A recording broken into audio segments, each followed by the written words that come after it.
and death. While the African symbols continue to be used, their African origin is seldom acknowledged. This knowledge remains one of the best kept secrets on the planet. Throughout the years, numerous attempts have been made to distort the images and contributions of Africans from the Nile Valley. Heads and noses have been purposefully knocked off statues in an attempt to camouflage their African features. The face of this representation of Amenemhet IV of 1795 BCE was reworked by the Romans almost 2,000 years later. Images of Ramesses II that were created around 1250 BCE were changed by the Greeks 1,000 years later. Paintings commissioned by the National Geographic Society in 1966 portray Ramesses II as Caucasian.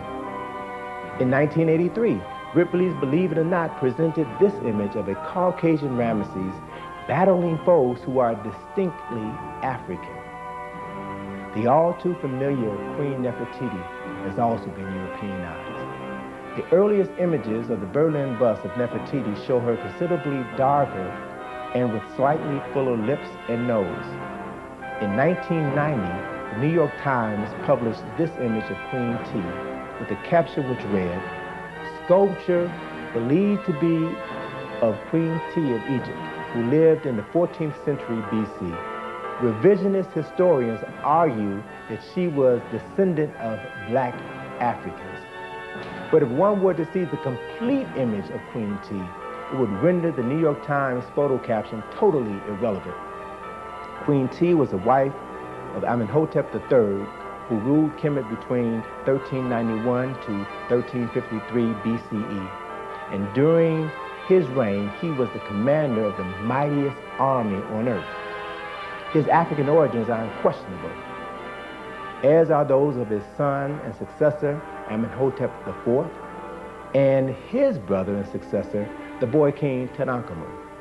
If hair is any consideration of African ethnicity, then the cornrows worn by Tutankhamun, or King Tut, Amenhotep III, and others indicate distinctive hairstyles which are still worn by African people throughout the world.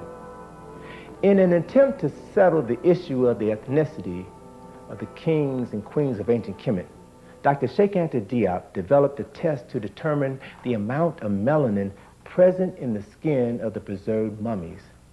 Diop's test showed a melanin level which is non-existent in the white-skinned races. Let us say that the evaluation of melanin level by microscopic examination is a laboratory method which enables us to classify the ancient Egyptians unquestionably among the black races.